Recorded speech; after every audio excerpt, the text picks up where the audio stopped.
jërëjëf Khady mais ma d'abord ma nuyu waa IGFM yëpp nuyu suñu xarit aussi ci Mortala Gueye vraiment moom aussi wax dëgg yàlla depuis le début yéen a ju rafet la amoon ci luy libérer Oustaz Taib Socé comité bi moom ni mu sosoo yaakaar naa Oustaz am na lu mu si junj sànq mooy suma xarit la suma genn wàll Oustaz Taib nekk koo xamante ni wax dëgg yàlla du ku ñuy présenté di ci Sénégal ndax moom prouvé na vraiment détermination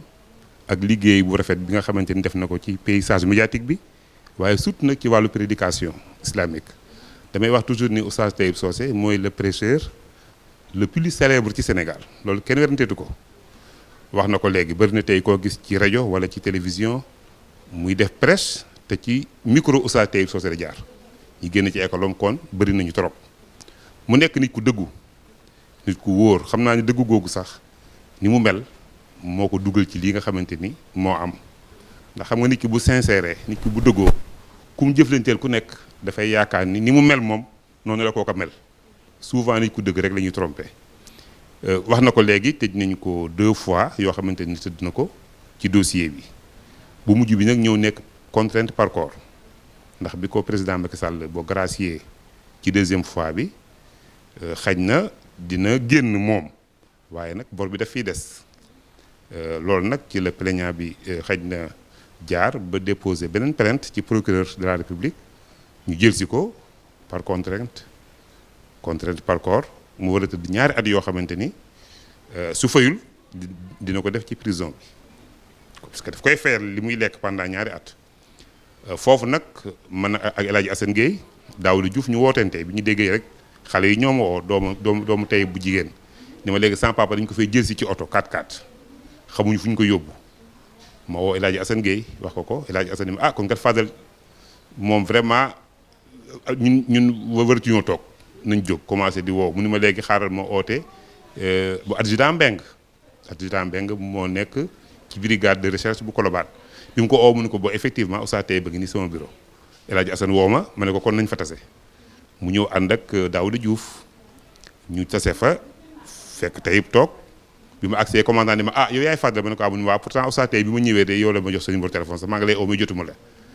waaw léegi daal mi ngi nii gars yi ñoo ko fi indi contrainte par corps nag la parce que fi mu nekk nii il faut mu fay bor bi foofu lañ commencé nag man ak El Hadj Assane ni ko Oustaz Taib li nga doon bañ depuis le début si boo nga xam ni moom mënuñu ko ñàkk def mooy il faut ñu defal la ket moo xam téléthon lay doon moo xam lu mu mën a tudd mais bor bi moom il faut nga fay ko Oustaz ni non waxoon naa depuis le début ni du ma ko fay parce que su ma fayee day mel ni maa jël ñu ne ko non fii yoon moom dund ci déglu da ngaa am njaboot da nga am xarit da ngaa am famille bu mag am yaay joo xamante ni mi ngi fi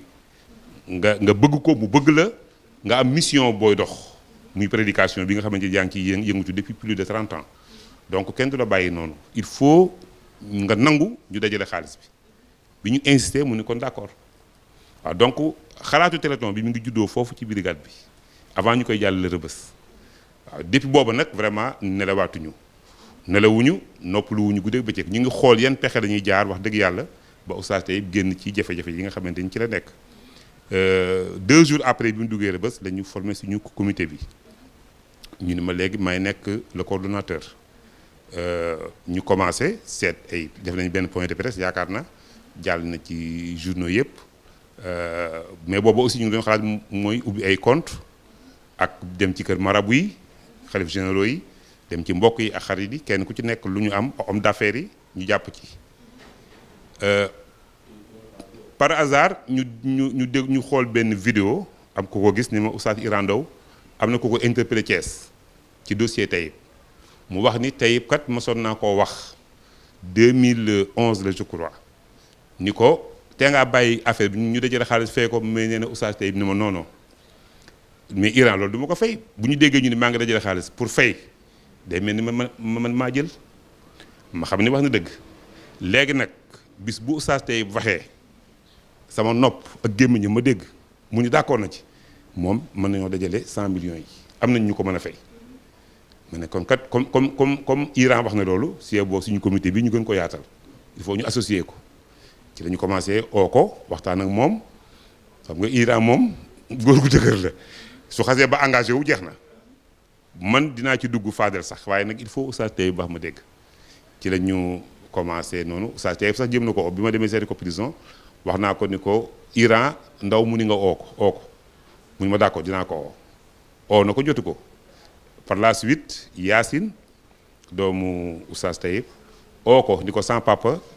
wax na ni moom d'accord na ci nga dugg ci mu ni ko non sa papa il faut mu wax ma wax il faut mu wax ma dégg alors ci la Yacine waxaateeg papaam Oustaz Taïb insisté Iran jël ko téléphone mu ni ko waaye Iran di effectivement man maa la waxoon ñu d'accord ma mais nag gars yi weñ nañ sama loxo kenn ku nekk sa genn wàll yaa ko moom mais say nit ñoo moom sa genn wàll gi ci des donc man léegi d'accord naa depuis booba nag la ñu commencé boole lépp Oustaz Iran comme dafa am moom approche boppam ñun comité lañ man journaliste la de formation moom laay liggéey tam parce que maa ngi jiite benn journal bu ñuy wax le réveil islamique ba tey ñeneen ñi ma ko seqaloon ñeen ñi ay homme d'affaires lañu ñeen ñi ay journaliste lañu Alioune Badara Gueye bi ci la bokk ñi ci des nekk ay imam ñoom xëy na am nañu yoon wu ñuy mën a dajalee xaalis mais Iran am na nu mu gisee ni moo gën a gaaw puisque am na ci expérience vu son expérience ak téléthon yàgg na koo def am na ay nit am na ay réseau boppam mun daal léegi li ma bëggoon Fadel mooy compte yi nañ ko tëj la ci nekk ci xaalis nañ ko indi mu néew mu bëri te ñu ngeen bàyyi ma sama approche ma dem ci sama logique gëm naa ni dinañ ci am ndam ma ne gaa ñi ay ca lépp nañ ko bàyyi nañ ko bàyyee mu oo Oustaz Aliou Sall xaritu Taïb la bu yàgg Oustaz Aliou Sall boobu mi ngi màkka mu ni ko maa ngi ñëw waaye su ma agsee rek dinaa ñëw ànd ak yéen Oustaz Aliou Sall aussi vraiment na ma ko waxee woon noonu la ko defee bi mu ñëwee ànd ak Iran ñu waxtaan organiser affaire bi Oustaz Iran ak Oustaz Aliou Sall ñoo nekk ci plateau bi ay figure lañu yoo xamante ni ñëpp leen wekk ñëpp leen respecté puisque xamee wuñ leen benn caaxaan ñu ni ma yow waroon nga cee mën a bokk nii may leen non man bàyyi leen ma rek ma démarqué wu ñu ni ma kon nag yow yaa jël xaalis bi yaay récupéré maay toog si bureau bi ci biti ku ñëw jox ma dugg ni diw joxe na mais li ci dàq mooy ñi bëri ci ñuy joxe bugguñu sax ñu wax seen tur donc man affaire Oustaz Taïb bi dossier bi dama ciy jàng lu bëree bëri dama ciy jàng ni ndekete solidarité islamique ba tey am na Sénégal damay wax ni yàlla nattuwul Oustaz Taïb rek mais doon na natt aussi le peuple sénégalais bi nga xamante ni peuple jullit la xaqan fan la ñu toll ci solidarité islamique parce que solidarité islamique xari yàlla da koo fonk yonent bi fonk ko yàlla ni wa'tasimu bi hablillahi jami'an wala tafarraqu jullit ñi bu ngeen bëggee am doole al ittihaadu quwwa su ngeen bennalee seen i rang rek seen i pexe rek di ngeen am doole lu ngeen song di ngeen ko mën a daal mais loolu jullit ñi dafa mel dañu ko mujj fàtte affaire Oustaz Taïb bi nag vraiment wone na ni effectivement julliti Sénégal bu ñu bokkee bu ñu àndoo bu ñu àndee booloo lu ñu song rek mën nañu ko daal comme ni ñu ko waxee léegi ci ces jours ci ndimbalu Bougane Gueye effectivement il faut ñu remercier ko parce que moo joxe 2 fois téléthon Oustaz Iran Ndaw ak njàmbaarteem ak courage am ak son discours bi nga xamante ni vraiment ñëpp ko accepté discours religieux bu am solo la yore on est carrément ni daara ji la waxee nit ñi ci façon boo xamante ni convaincre na leen jëmmu Aliou Sall ak ay connaissance Aliou Sall samay connaissance personnellement ak suñu ay xarit yoo xamante ni xam nañ leen moo xam muy mouvement islamique moo xam muy chef religieux yi ak sénégalais lambda yi nga xamante ni daanaka damay doon dox sànn ga ay maire yi passion di jaay restaurant nga xamante ni li ma wóor mooy suba ba ngoon bu ñuy jaay xañ na du ñu am lépp 15000 francs soxna si may dem romb ko sama oto mu arrêté oto bi ma taxaw mu topp mu ñëw génne 5000 francs ni ma lii maa ko def ci affaire Oustaz Taïb bi musuma ko gis moo xamul Taïb xale bi nga xamante ni dafa toog yaay ji nelaw mu toog ci saa bi di xool télé bi ba ci yàgg mu ñëw fëgg yaay ji ne ko lan la mu insisté yaay ji ubbi mu ne ko sama argent de poche ma la joxoon 2000 yi laa bëgg nga jox ma ko parce que dama koy yóbbu Sen TV ci téléthon bi ki jógee Parcelles Assainies yore 5000 francs nit dafa dox parce que bëggul woon a paas ci 5000 bi muy toj doxee parcelle presque mën naa ni Guédiawaye la parce que ma nga jógee Golf Sud doxe fa ba Sen TV pour indi 5000 francs bi ba bañ mu toj xam nga loolu vraiment boobu volonté ak boobu yéene day woon ne ni effectivement peuple sénégalais daal peuple la bu mat a respecté peuple la bu mas a bu mat a fonk yaakaar naa ni même gouvernement yi war nañu gën a bàyyi xel le peuple sénégalais li ñu def nii vraiment wane ne ni peuple la bu mûr mais aussi peuple la bu màgg peuple la bu am solo soxna Khady. kon ñu ngi lay jaajëfal ñu may la nga remercier nit ñi parce que initier nga téléthon bi nit ñi wuyu siñ lañ la si réussir nga projet bi donc ñu bàyyi la nga remercier. waaw jërëjëf remercier tout le monde ñu ngi remercier vraiment sénégalais yëpp mboolem judduti Sénégal moo xam ñu nekk dans l'intérieur ak ñu nekk ci diaspora bi ñëpp ñu ngi leen di gërëm di leen sant kenn ku ci nekk wone nga ni carrément am nga foo bokk waaye comme islam a soxla comme oustaz Taïb Socé moo am problème ñu ñëpp lu ñu am dinañ ko ci def ba oustaz Taïb génn ci problème boobu loolu vraiment lu amoon solo la. dinaa leeral nag benn affaire bu ma intéressé mooy suñu mbokk journalistes yi sama confrères yi parfois bëgg a jaay day tax ñu tiitiree noo xamante ni day indi toujours li ñu tuddee polémique dama wax ni ci benn site boo xamante ni site internet bu ma doon interviewé mu laaj ma ni ma waa Futurs Médias lan lañ def ma ne ko Futurs Médias di vraiment depuis le début